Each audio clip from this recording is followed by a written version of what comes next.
I'm Becky Van Fleet. I'm a trainer, and today I'm going to be focusing on inspiring leaders. Our division leaders are here today, and we're so excited that we can help them learn how to inspire those who report to them or those they work with. I hope you'll enjoy inspiring leaders. Thank you. I'd give you Becky Van Fleet. She is a trainer.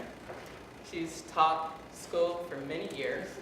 She's also trained in corporate America. And this year, one of my passions, while I was running for the district director, and also throughout my life and personal growth right now, has been Simon Sinek's The Why. You need to know why you're doing something. You need to know why you are an area director. It's because you are sometimes the only face that the Toastmaster sees that connects them to Toastmasters International. And so today, I am telling you that this presentation that she gives is so moving that you can't help but ignite your passion for actually leading with excellence as an area director. And with that, I give you our own Becky Van Fleet. Thank you, Enid. That's so sweet. When I spoke the last time, Enid said she takes our breath away. And what she meant was I suck the air out of the room. You've got to know who you are and what you are and how you work. There are a couple things that I'd like you to make sure you have. I see it looks like everyone has names in front of them on the little name cards. Very good. Great. You should also have two sheets. They're about at the center of the table. One is the Gettysburg Address, and one is an evaluation form. At the end of the presentation, if you do the evaluation form and pass them down to your right, that would be wonderful. Evaluation form and Gettysburg Address. Everybody have one? Okay. Great. So why are you here today? Why are you here? The title of the session is Start With Why. Let's start with why. Honest answer is you're moving toward checking a box, correct? Anybody here for any other reason? The bagels. The bagels. I wouldn't get up at any time in the morning if I didn't have to. Even food doesn't lure me. Why else might you be here? Were you going to say something, Raleigh? Absolutely. This, Toastmasters, is a way to change people's lives. It really, really is. And I want to learn how to better get people through the door, to engage corporate open or closed clubs, to want to promote Toastmasters. I remember you have we met down in Tucson, didn't we? Yes. At a train the trainer session, and you have a way of basically all your clubs have been distinguished clubs? Yeah, I had 100% of my club distinguished. 3 of them were presidents when I was area director. Excellent. Excellent. Great. So he's here to make a difference. A good reason. If you don't know your why, I heard this in the gym as I was trying to lift a weight that was impossible for me to lift. If you have a goal and no plan, all you really have is a wish. If you have a goal and no plan, all you really have is a wish. And if wishes were horses, beggars would ride. Do you remember? There's an old quote. Just things to think about. Sometimes a quote will trigger things. Again, the session today is Start With Why. It's from the book by Simon Sinek. He has another book that's called Leaders Eat Last.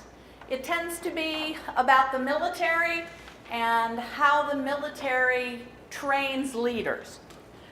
2 books by Simon Sinek, Start With Why, Leaders Eat Last. You can also go on YouTube and find lots of short, easy to listen to things that he does on leadership. You said you were listening to him this morning. He does wonderful things. He's a very clear, clean-spoken person. Another book that's powerful is called The Power of Habit. It's bright yellow with red writing. And it talks about the number of times it takes to change a habit you already have. Any guesses how many times it takes to change from one habit to another? 21 days. 21 days. Doug Hill says 60. 60 times to make a change so that it actually is part of your regime. The brain looks for a pattern. And it's like when you drive to work. You drive to work the same route every day, and the brain just plugs that in. Because if it has a pattern, it can do other things than think about their way into work. So you look up and you're like, how did I get here? The brain looks for patterns. The Power of Habit. One of my favorite books is by Marcus Buckingham. He used to work, what's the name of the agency that does all of the polls? Gallup. He worked for Gallup, and he has wonderful numbers. And his book is called First Break All the Rules. And it's wonderful. It just sort of clears the slate and says, what are you trying to do? Why are you trying to do it? The other book that I love is called The Extraordinary Leader, or Extraordinary. Both pronunciations are correct. This is by Zenger Folkman. They do a 360. Do you know what a 360 is? What is a 360? 360 is when you get feedback from above, your peers, and below, everyone that Up, you down, interact all with. around. Up, down, all the way around. Very good use of prepositions. So the Extraordinary Coach talks about how to coach. And it does a wonderful job. It's very clean, very easy. We did it at work. I was a corporate trainer for Simon & Schuster, and then I worked for a small group here in Phoenix. And we did this as a book club on the job. We took a chapter a week, and this changed our sales department. Because every week we talked to them about how to sell. Much of your job is selling Toastmasters. Everything you do in life deals with sales one way or another. You're always trying to sell either how you do something, or the way you do something, or why you do something. Today we're going to focus on the why. Any questions about the books? All right. So we talked, excuse my back while I do this, teachers versus speakers turn their backs on people. You can tell how good the teacher is by what happens when she turns around. Oftentimes it was not good. I was one of the kids who did the spitballs and the... A couple weeks ago I was in a room with Michael, and I had a large rubber band. And I tried to shoot it across, and I've lost the skill. So when you think about leadership, I wanted to say one thing first. When you think about why you're here, Simon Sinek says that it may be biology. Not just a physical choice that you made to get in your car and come here this morning, but biology. So think about that a little bit. Think about leadership and biology. So in caveman times, I like to say cavewoman times as well. In cave times, cave person, right, make it genderless. Very good. In cave person times, except cave bears, they don't need gender, they're just a bear. All right, cave person times. Who were the leaders? What did they do? The strongest, the one who drug back the mammoth, he wasn't alone. The one who killed the mammoth, he was a leader. Female-wise, who was a leader? The medicine. The medicine woman, the shaman. She also could be the person who picked the best nuts and berries. Hunter-gatherer, the gatherer part. So if those two mated, And the choice that we all made as cave people was meet, eat, or mate. Big choices. Sounds like a Friday night.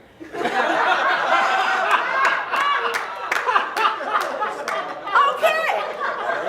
And we're going to start with why. It may be a deeper reason for some than others. Is that why you're so tired this morning? Some days just go like that. You set the tone from the beginning. So the leader, it's gone downhill and it's been minutes. So the leaders were the people who made the kill and brought the food in, and the people who brought food in or medicine and treated the group. So what happened? What were the responsibilities of those leaders? What did they have to do?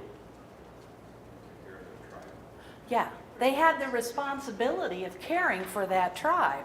They got respect. They had power, but they also had responsibility. Cynic talks about whether it's the power of a leader or whether it's the power to lead, to inspire. So we've kind of moved down the pipe, so to speak, when you think about what you needed to be a leader. It still should be why. When you think of why, what are you expressing? Do you remember in high school studying the 5 W's for newspaper? Very good. So it's who, what, where, when, why, and you also got how. It doesn't fit the W. These last two are the toughest, the most demanding. Most people never get to them. They always do the who, the what, the where, the when. What Cynic says is that our brain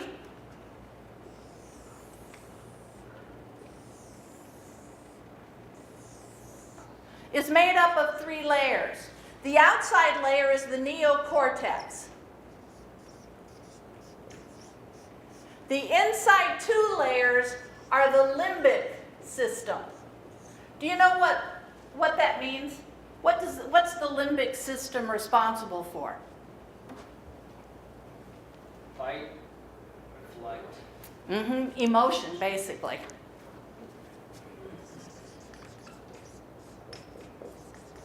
So, this book opened up a whole new world to me. Michael, you may find this helpful on Friday nights from our earlier conversation.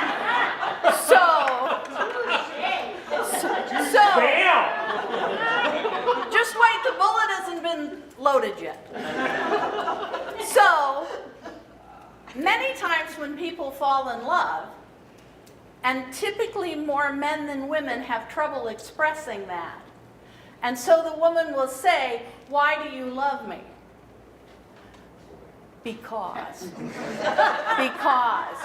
What happens is, this neocortex, this is where all rational thought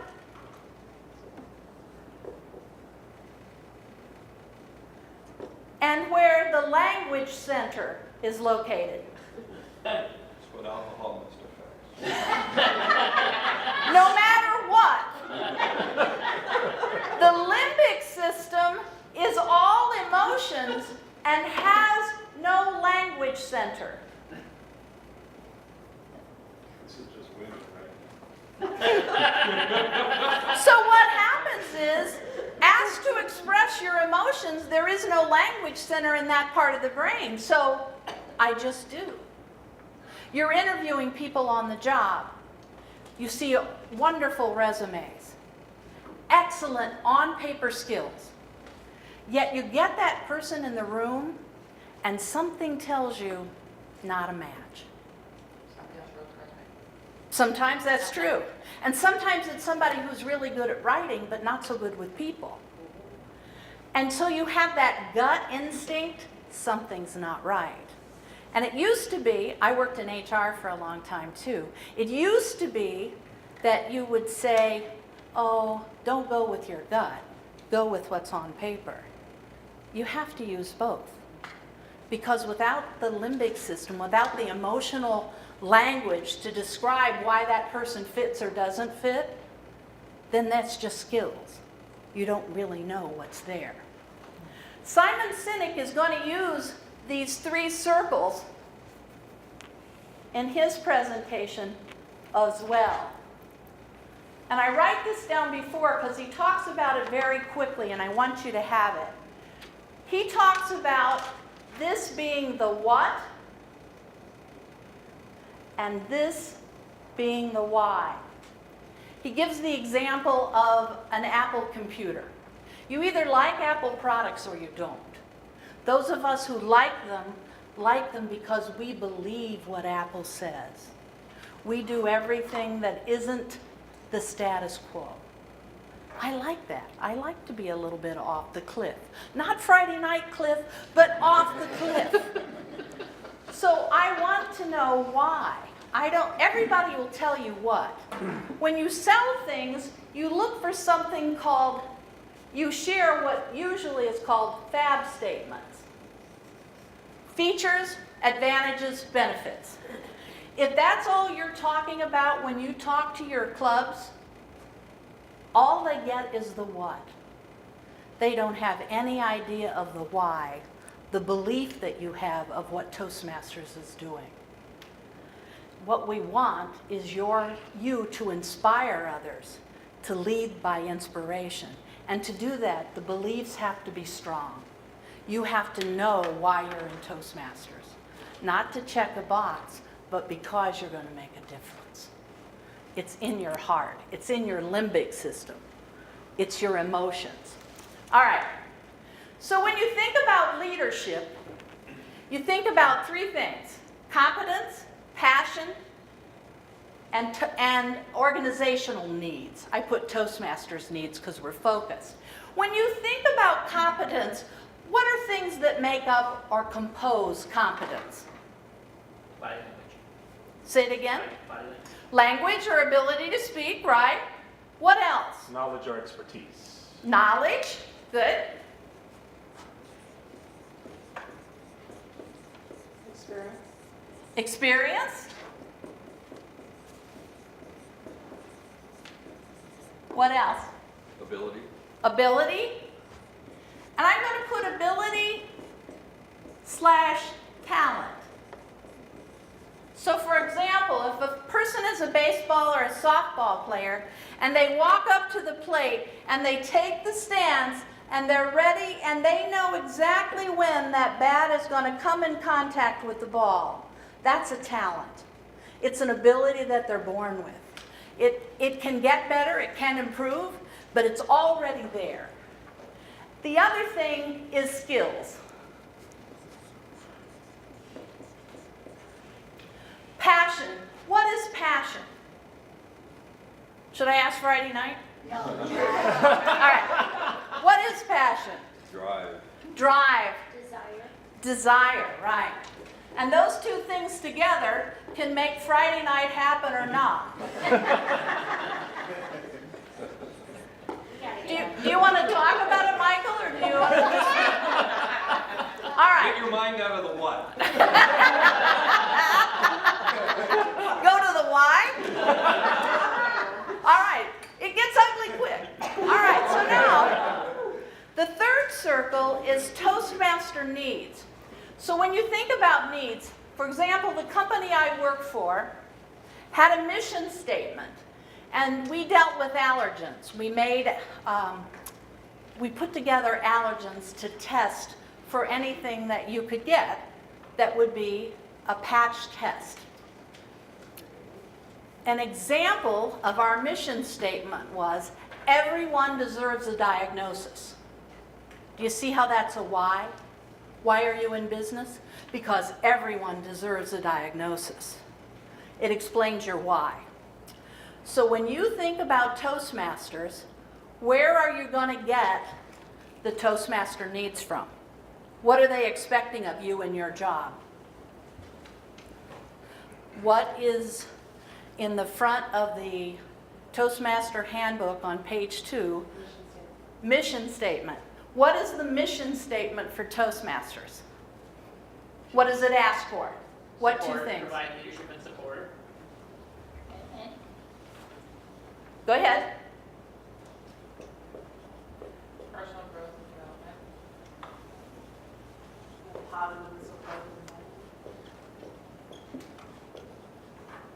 With what two outcomes? Leadership, And Communication. personal growth. leadership. Excuse my writing, that's why I write stuff ahead. Leadership and communication.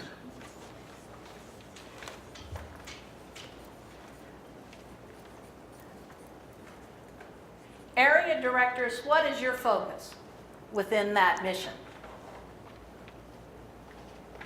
Clubs. Pardon? Clubs.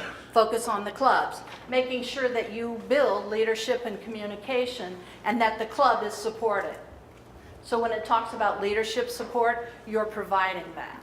Good. What about if you're a district, I always get this wrong, division director? What is your mission? Support the area directors to ensure that they have all the tools and infrastructure needs that they have in order to execute the support of those clubs. Very good. So when you think about your job, you have to use your knowledge, your experience, your ability and talents, and in many cases that's people skills in Toastmasters. And then your other skills, then your drive and desire to fit the mission, whether your area or division, and then keep focused on the goals. So these circles intersecting, this is called a Venn diagram, and it's made to show likenesses and differences. So if somebody has competence and passion but doesn't meet the goals of Toastmasters, what is that? Misfit, What is it? a misfit. A misfit, or it's just a hobby. You're not in there to get done what really needs to get done. You've got to meet the goals. So unless you stay focused, you can slip away and work really hard, have lots of knowledge, ability, drive, and desire, but if it's not what Toastmasters need, you just have a hobby. You're a leader. This isn't a hobby. If you have competence and the Toastmaster needs, but no passion, what is it? You feel this way when you go into work on Mondays? Well, this Friday was tough. Friday is, yeah. Friday's a thing here. It's a job. It's a job because there's no passion.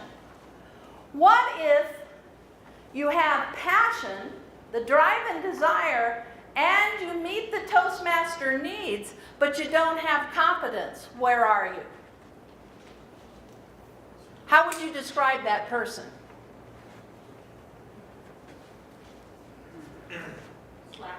Slacker. New area director. Yeah, a novice. And what we want is to hit this sweet spot where competence, passion, and needs all intersect. That's where Toastmasters wants you to be. Have the knowledge or find out where to get things, find out how to be in the know. Have the drive and desire to do what it takes to meet the Toastmaster needs, the Toastmaster mission. That's what this is about today. How can you develop your leadership by competence, passion, and knowing what your goal is? And remember, if you have a goal without a plan, you have a wish. All right? All right, one more thing. I'm going to share with you from YouTube what Simon Sinek says, because He has so much in his heart, his belief is so strong that he can sell it better than I can. So when you think about leadership, you have to think about your health. Let's go that way. What do you have to do? What does the doctor or the nurse tell you when you go in to see them? You should know your what? Numbers. And what does that mean? Cholesterol, A1C, blood pressure, all the fun things. I call it the over 50 fun. It's not a Friday night, but it's all right. All right. So when you think about the numbers, how many clubs are there in our division? District, thank you. I get those two. 218. 218. What is the percent of those that finished as DCPs? 30%. Higher? 30%. Higher? 35. A little bit higher. 50? 38% of 218, did you say, Hallie? Yes. And we have 107 that were distinguished. Yeah, we actually, the numbers up quite a bit. Yeah. So what I'm saying is, before you can move toward a goal, you have to know what it is. So if only 38% of the clubs are distinguished, you've got a task in front of you. Now you may have what, 5 to 6 clubs? But when you think 38%, we can do better than that. And good leadership can assure that. And that's why we do training like this, to assure that those numbers we can change. So when you think about your clubs, you take, say you have 6 clubs, what is your percent of DCPs of those 6 clubs? And what's your plan going to be to move those 6 clubs all into DCPs? How do you do that? You have to have a plan. You don't have a choice. You have to have a plan for that. I'd like to share with you a little bit of Simon Sinek's Start With Why. This is on YouTube. So where do you start when you have a program that's about integrating life's passions? Well, you start with why. Why? And that kicks us off for the first speaker tonight, Simon Sinek, in his talk, Start With Why. We assume even we know why we do what we do. But then how do you explain when things don't go as we assume? Or better, how do you explain when others are able to achieve things that seem to defy all of the assumptions? For example, why is Apple so innovative? Year after year after year after year, they're more innovative than all their competition. And yet they're just a computer company. They're just like everyone else. They have the same access to the same talent, the same agencies, the same consultants, the same media. Then why is it that they seem to have something different? Why is it that Martin Luther King led the civil rights movement? He wasn't the only man who suffered in a pre-civil rights America, and he certainly wasn't the only great orator of the day. Why him? And why is it that the Wright brothers were able to figure out controlled powered manned flight when there were certainly other teams who were better qualified, better funded, and they didn't achieve powered manned flight, and the Wright brothers beat them to it? There's something else at play here. About 3.5 years ago, I made a discovery, and this discovery profoundly changed my view on how I thought the world worked, and it even profoundly changed the way in which I operate in it. As it turns out, there's a pattern. As it turns out, all the great and inspiring leaders and organizations in the world, whether it's Apple or Martin Luther King or the Wright brothers, they all think, act, and communicate the exact same way, and it's the complete opposite to everyone else. All I did was codify it. And it's probably the world's simplest idea. I call it the golden circle.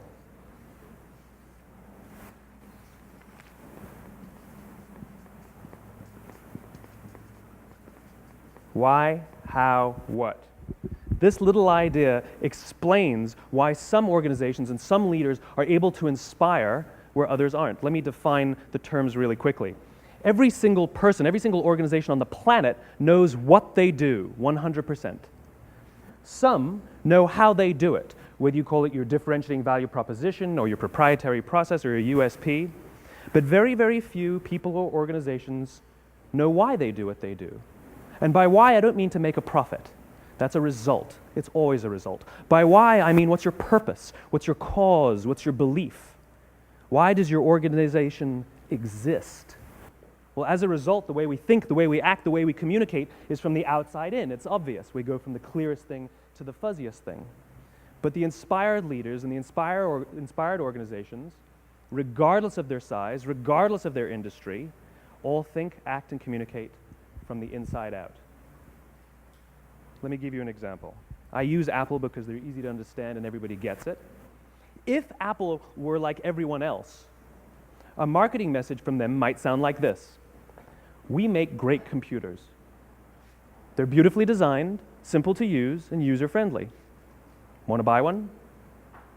Meh.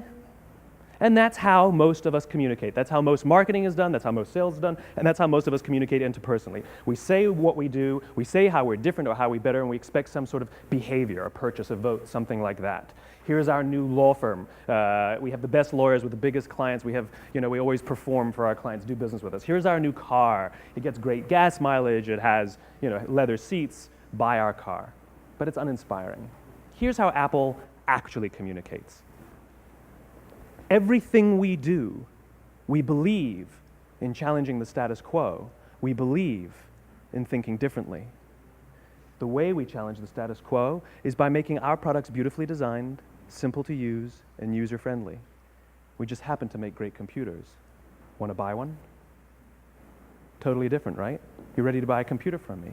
All I did was reverse the order of the information. People don't buy what you do, people buy why you do it. People don't buy what you do, they buy why you do it. This explains why every single person in this room is perfectly comfortable buying a computer from Apple. But we're also perfectly comfortable buying an MP3 player from Apple, or a phone from Apple, or a DVR from Apple. But as I said before, Apple's just a computer company. There's nothing that distinguishes them structurally from any of their competitors. Their competitors are all equally qualified to make all of these products. In fact, they tried. A few years ago, Gateway came out with flat screen TVs. They're eminently qualified to make flat screen TVs. They've been making flat screen monitors for years. Nobody bought one. Dell came out with MP3 players and PDAs. And they make great quality products, and they can make perfectly well-designed products, and nobody bought one. In fact, talking about it now, we can't even imagine buying an MP3 player from Dell. Why would you buy an MP3 player from a computer company? But we do it every day. People don't buy what you do, they buy why you do it. The goal is not to do business with everybody who needs what you have. The goal is to do business with people who believe what you believe. Here's the best part. None of what I'm telling you is my opinion. It's all grounded in the tenets of biology, not psychology, biology. If you look at a cross-section of the human brain, looking from the top down, what you see is the human brain is actually broken into three major components that correlate perfectly with the golden circle. Our newest brain, our Homo sapien brain, our neocortex, corresponds with the what level. The neocortex is responsible for all of our rational and analytical thought and language. The middle two sections make up our limbic brains, and our limbic brains are responsible for all of our feelings, like trust and loyalty. It's also responsible for all human behavior, all decision-making, and it has no capacity for language. In other words, when we communicate from the outside in, yes, people can understand vast amounts of complicated information like features and benefits and facts and figures. It just doesn't drive behavior. When we communicate from the inside out, we're talking directly to the part of the brain that controls behavior, and then we allow people to rationalize it with the tangible things we say and do. This is where gut decisions come from. Sometimes you can give somebody all the facts and your figures, and they say, What did he say drives people to be inspired or to go along? The why, the belief. When you talk about Toastmasters, you have to believe what you're saying. If you don't believe It's not going to happen. You may have the title of a leader, but you're not inspiring anyone to come along with you on your journey in Toastmasters. They'll do what they believe. If they believe you, it's like if you build it, they will come. If you believe it, others will believe it too. But you have to believe. You can't just say, I'm the director. Follow me. They don't care. They have to believe.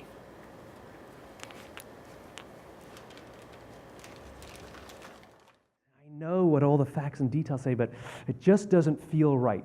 Why would we use that verb? It doesn't feel right. Because the part of the brain that controls decision making doesn't control language. And the best we can muster up is, I don't know, it just doesn't feel right. Or sometimes you say you're leading with your heart or you're leading with your soul. Well, I hate to break it to you, those aren't other body parts controlling your behavior. It's all happening here in your limbic brain, the part of the brain that controls decision making and not language.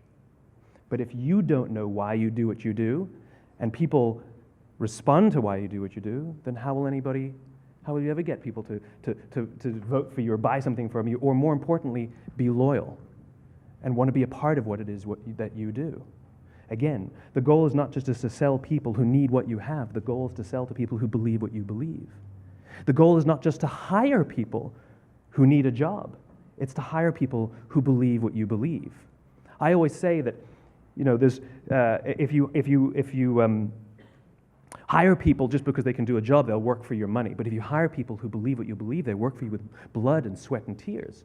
And nowhere else is there a better example of this than with the Wright brothers. Most people don't know about Samuel Pierpont Langley.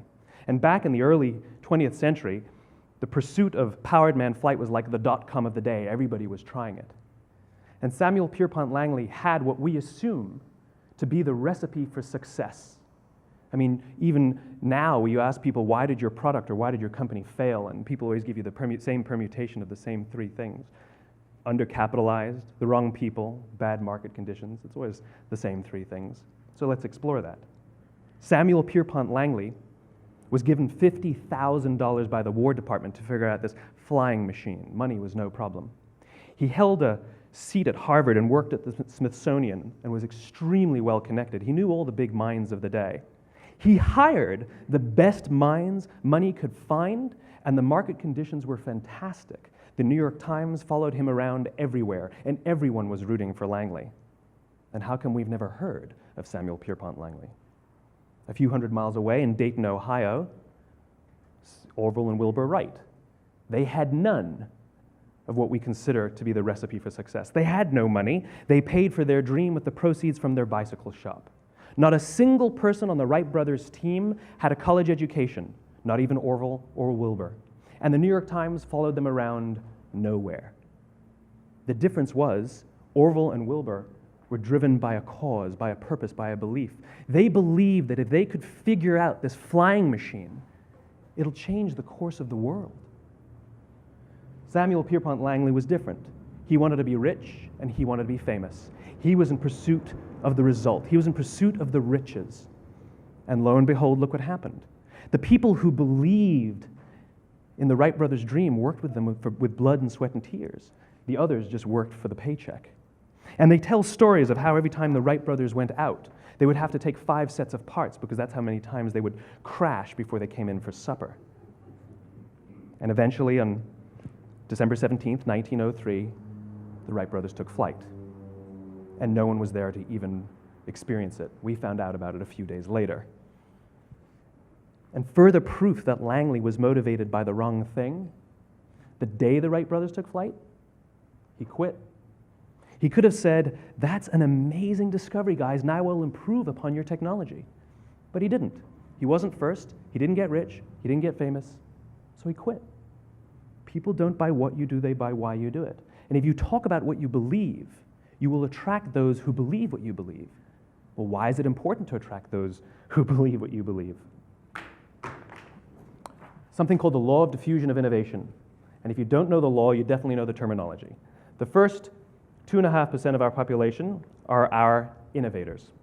The next 13.5% of our population are our early adopters.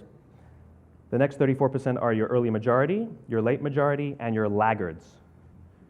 The only reason these people buy touch-tone phones is because you can't buy rotary phones anymore. We all sit at various places at various times on the scale, but what the law of diffusion of innovation tells us is that if you want mass market success or mass market acceptance of an idea, you cannot have it until you achieve this tipping point between 15 and 18% market penetration, and then the system tips. And I love asking businesses, what's your conversion on new business? And they love to tell you, oh, it's about 10%, proudly. Well, you can trip over 10% of the customers. We all have about 10% who just get it. That's how we describe them, right? That's like that gut feeling, oh, they just get it. The problem is how do you...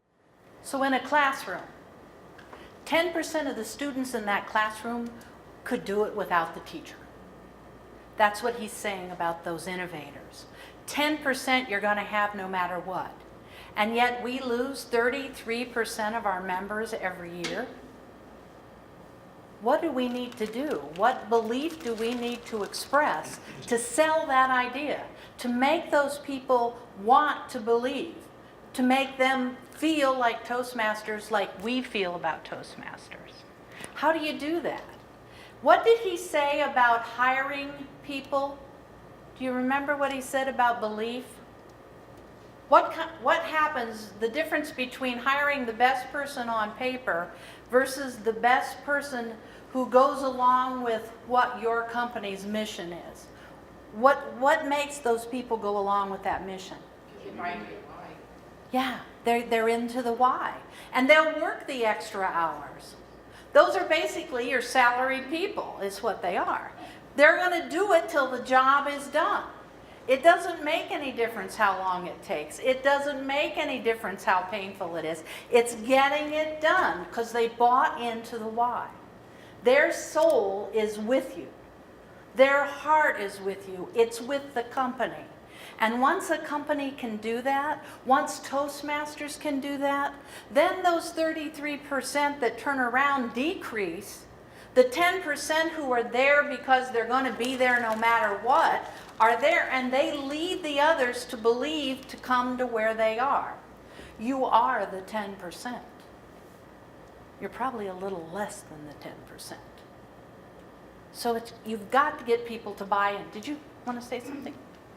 Yep, when I got up this morning, checked my email, the first email I had in my inbox from Shelley Gabriel, former division director of Tonto, who was telling us that all of the clubs in Tonto had filed their new officer reports for next year. Had nothing to do with Shelley. Had everything to do with club, division, district excellence. And Shelley really impressed me with her dedication to that this morning. That's true. When you think about the Toastmaster values, I don't think we do as much with this as we should. When you think about RISE, Where were you today? what is the R? Respect. What is I? Integrity. What is S? Service. Service and excellence. When people buy into this and this, they have this. Our job is to get them to be servants, servant leaders, and to search for excellence. And I don't think we talk about RISE as much as we should, because that's what makes us different. Our service to change things is what makes Toastmasters, in my opinion, what it is. And that it's an excellence. I tell the story about the first time I did a training, and a young man named Woody was in my group. And I heard him speaking. I broke them into smaller groups. And I heard Woody say, I'm a talker. I joined Toastmasters because I want to be a speaker. I said, this man is a Toastmaster. He knows he can talk, but he wants excellence. He wants to be a speaker. And then what's he going to do with that? So I said to Woody, so what? So what? And he goes, then I can change things. if I can speak.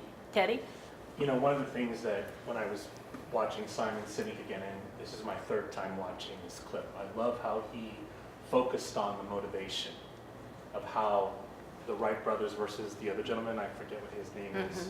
So the other gentleman's motivation was all about being famous, being rich, and being what I call that very self-serving kind of motivation, versus the fact that the Wright brothers had the vision and the motivation to literally want to improve or change the world in a positive way. I think one of the things that I've been through a lot of trainings, as you know, Becky, recently, I had a little bit of an Oprah aha moment kind of last week, because I finally realized that what we're selling is the Toastmasters journey of evolution. And what we're doing is we're saying that we're providing you with a safe lab learning environment to develop your communication and leadership skills within this framework, still measurable with goals and metrics and things to give you the ability to see where you're at with the program. But most of all, it gives us an opportunity to present that as the value of evolving, self-evolving, and personal development. And I finally realized something as well, is that I'm a self-development junkie. I love all this kind of stuff because it continues to motivate me. Because there are times when, for those of you, I'm just going to share this with you. I'm a project manager at Bank of America, and there are times I go in, day out, and I'm on conference calls and meetings all day long, and I get hit with everything. I get hit with 1,000 emails a day. I get hit with deliverables, and gotta get it done, gotta get it done, gotta get it done. And one of the things that I always struggle with sometimes, and this is why I love to hear, this is what I think what keeps me motivated, is the why. Why am I doing this? So what if I need to roll out this new system to the operations team by July 18th? So what? What is that about? What is all that? And I finally realized through this program that that's what we are encouraging everybody to do, is to not only find out their why, but give them the opportunity to evolve and get those skills and continue to be motivated in what they do, because of the fact that, let's face it, we're working for a long time, long periods in our life, right?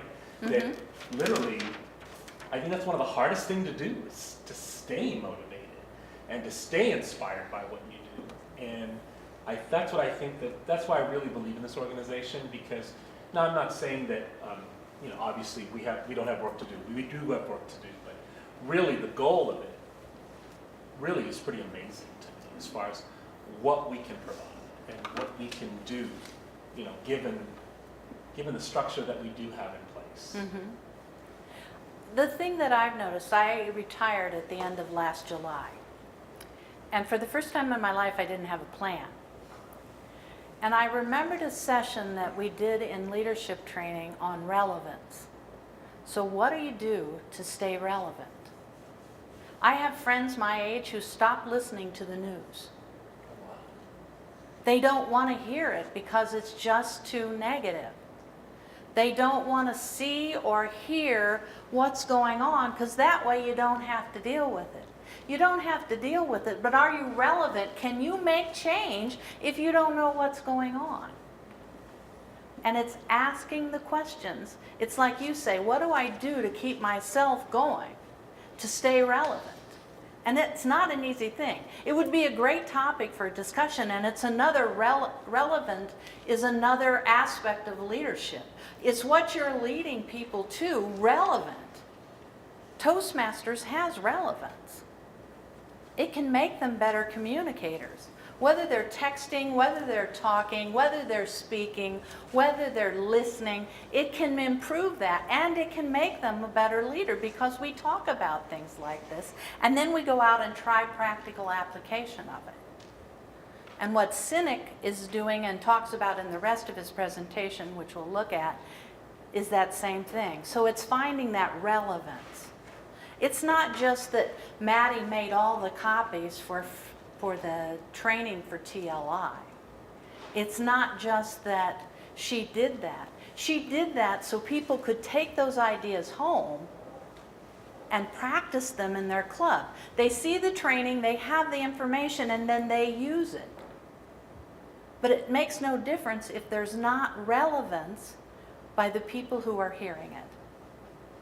They have to see, this is a change that needs to be done. I can do it. I have the competence, I have the passion or drive, and Toastmasters needs it. It's that relevance. All right, let's go back a little bit to Simon. Versus the ones who don't get it. So it's this here, this little gap, that you have to close, as Jeffrey Moore calls it, crossing the chasm. Because you see, the early majority will not try something until someone else has tried it first. And these guys, the innovators and the early adopters, they're comfortable making those gut decisions. They're more comfortable making those intuitive decisions that are driven by what they believe about the world and not just what product is available. These are the people who stood online for 6 hours to buy an iPhone when they first came out, when you could have just walked into the store the next week and bought one off the shelf. These are the people who spent $40,000 on flat screen TVs when they first came out, even though the technology was substandard. And by the way, they didn't do it because the technology was so great. They did it for themselves. It's because they wanted to be first. People don't buy what you do, they buy why you do it. And what you do simply proves what you believe. In fact, people will do the things that prove what they believe. The reason that person bought the iPhone in the first 6 hours, or stood in line for 6 hours, was because of what they believed about the world and how they wanted everybody to see them. They were first. People don't buy what you do, they buy why you do it. So let me give you a famous example, a famous failure and a famous success of the law of diffusion of innovation. First, the famous failure. It's a commercial example. As we said before a second ago, the recipe for success is money and the right people and the right marketing conditions, right? You should have success then. Look at TiVo. From the time TiVo came out about 8 or 9 years ago to this current day, they are the single highest quality product on the market. Hands down, there is no dispute. They were extremely well funded. Market conditions were fantastic. I mean, we use TiVo as a verb. I TiVo stuff on my piece of junk Time Warner DVR all the time. But TiVo is a commercial failure. They've never made money. And when they went IPO, their stock was at about $30 or $40 and then plummeted, and it's never traded above 10. In fact, I don't think it's even traded above 6, except for a couple of little spikes. Because you see, when TiVo launched their product, they told us all what they had. They said, we have a product that pauses live TV, skips commercials, rewinds live TV, and memorizes your viewing habits without you even asking. And the cynical majority said, we don't believe you, we don't need it, we don't like it, you're scaring us. What if they had said, if you're the kind of person who likes to have total control over every aspect of your life, boy, do we have a product for you. It pauses live TV, skips commercials, memorizes your viewing habits, etc., etc. People don't buy what you do, they buy why you do it, and what you do simply serves as the proof of what you believe. Now let me give you a successful example of the law of diffusion of innovation. In the summer of 1963, 250,000 people showed up on the Mall in Washington to hear Dr. King speak. They sent out no invitations, and there was no website to check the date. How do you do that? Well, Dr. King wasn't the only man in America who was a great orator. He wasn't the only man in America who suffered in a pre-civil rights America. In fact, some of his ideas were bad, but he had a gift. He didn't go around telling people what needed to change in America. He went around and told people what he believed. I believe, I believe, I believe, he told people. And people who believed what he believed took his cause and they made it their own, and they told people. And some of those people created structures to get the word out to even more people. And lo and behold, 250,000 people showed up on the right day, on the right time to hear him speak. How many of them showed up for him?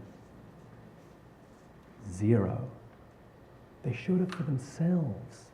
It's what they believed about America that got them to travel on a bus for 8 hours to stand in the sun in Washington in the middle of August.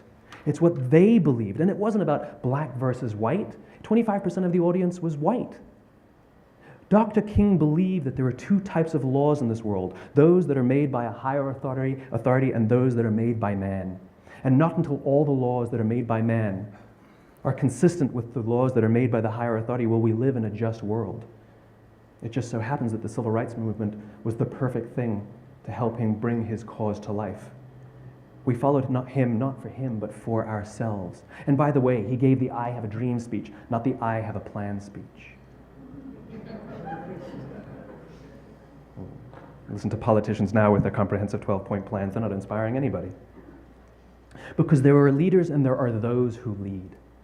Leaders hold a position of power or authority, but those who lead inspire us. Whether they're individuals or organizations, we follow those who lead, not because we have to, but because we want to. We follow those who lead, not for them, but for ourselves. And it's those who start with why that have the ability to inspire those around them or find others who inspire them. Thank you very much. Isn't he good? Yes. He has lots of other videos on YouTube, and I've not seen anything he's done that I didn't get something from. Connect to him on LinkedIn too. Yes. Let's get content on LinkedIn. In front of you, you should have available the Gettysburg Address. When I heard this, it got me to thinking as I sat and watched news one night. Shouldn't there be a way that we can get people talking to each other to get things done? Does it have to be as vitriolic as it is? And isn't there something in history that I could look back to that might give me some hope? I was doing a speech and it asked for, it was from the Speaking to Inform book. And one of it was give an address or a speech. Lincoln gave the Gettysburg Address, and it's a 3-minute speech. 3 minutes. Lincoln, you think about what's going on in our government today. You think about listening to the news, and I think about my friends who don't tune in anymore. And I thought, this must have happened before where a president things weren't going the way you would want them to go. And I looked back at Lincoln. Lincoln was inaugurated in March of 1861. By May, South Carolinian troops had fired on Fort Sumter. And shortly after that, South Carolina seceded from the Union. And then the others seceded. Lincoln had been president less than 6 months, and half of the United States walks away. Now that, my friends, is conflict. And what did he do? The Northerners believed that the war in 1861 would probably go through December. They figured that they were right and it was going to go this quickly. Until the first battle, and the North ran. They left the battlefield. And then people began to say, this isn't going to be an easy fight.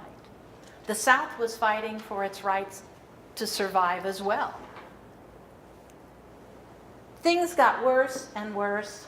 The country became more and more divided. The Dred Scott case came, and it looked like slavery could move into a territory that if you were a slave when you left one state, if you moved to a state like Missouri, you could be held a slave there, even though it was free.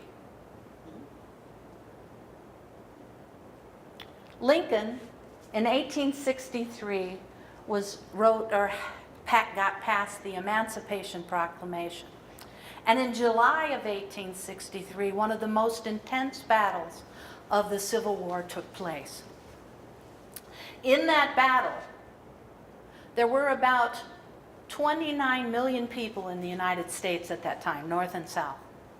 23,000 Union troops died at Gettysburg in July, and 23,000 Northerners and 28,000 Southerners died.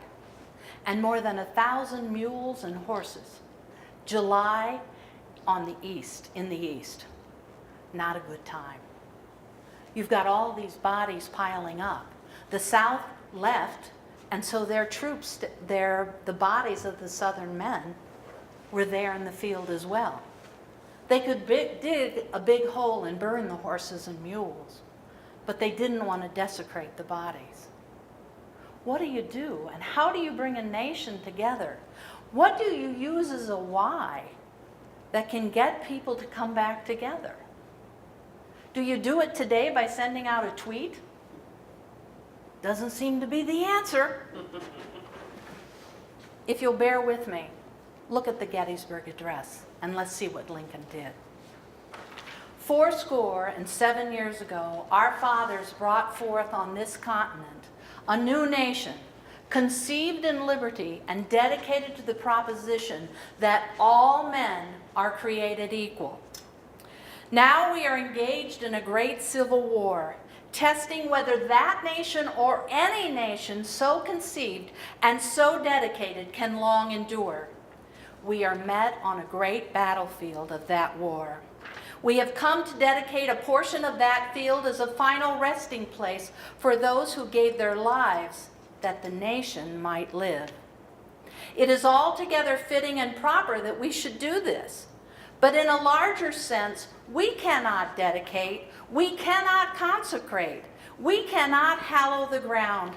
The brave men, living and dead, who struggled here have consecrated it far above our poor power to add or detract. The world will little note nor long remember what we say here, but it can never forget what they did here. It is for us, the living, rather to be dedicated here to the unfinished work which they have thus far so nobly carried on. It is rather for us to be here dedicated to the great task remaining before us, that these honored dead we take increased devotion to the cause for which they gave the last full measure of devotion. That we here highly resolve that these dead shall not have died in vain, that this nation shall have a new birth of freedom, government of the people, by the people, for the people, shall not perish from the earth. Does he condemn the North or the South? No. Does he mention the name of any state or the country? What he talks about is liberty and devotion to the cause of liberty and continuing the struggle. He resolved that those who died did not die in vain, that the country would be reborn, a new birth of freedom. Lincoln gave the why. The country shouldn't be divided, regardless of the reason. It needs to stay together, as it was founded to do. And to do that, we have to work together. And so no cause, not the money or the capitalism of the South believing in slavery, nor the North believing that they had the one right answer, had to be the cause, had to be the thing that brought them together. The why that brought them together is that together this country is a place for all men, all women, all to be part of the government. He doesn't talk about the things that anybody did, but what we can do together.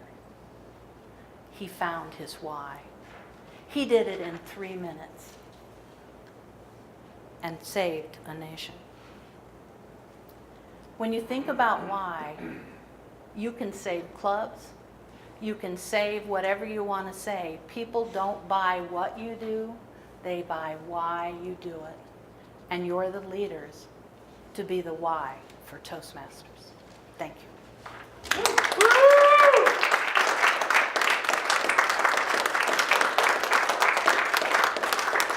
I don't know if you're history fans. I love this Lincoln on Leadership. I did a training session on that at once. There's a wonderful bound version of Lincoln's Gettysburg Address. There are like 5 versions, all just a little bit different because Lincoln didn't keep the original manuscript and reporters took it down differently. Nothing has changed. And then this is an elementary or a middle school book that talks about the speech and what happens. A lot of people think Lincoln wrote it on the train going to Gettysburg. It was a 6-hour train ride, but he didn't. There was too much going on with the war. He prepared the speech. A man named Edward Everett did 2 hours in November when the land was consecrated or dedicated. Lincoln came for 15 minutes, and his speech is the one that's remembered. I hope when you speak at Toastmasters, your 3-minute, 5-minute speech is the one that's remembered. No pressure.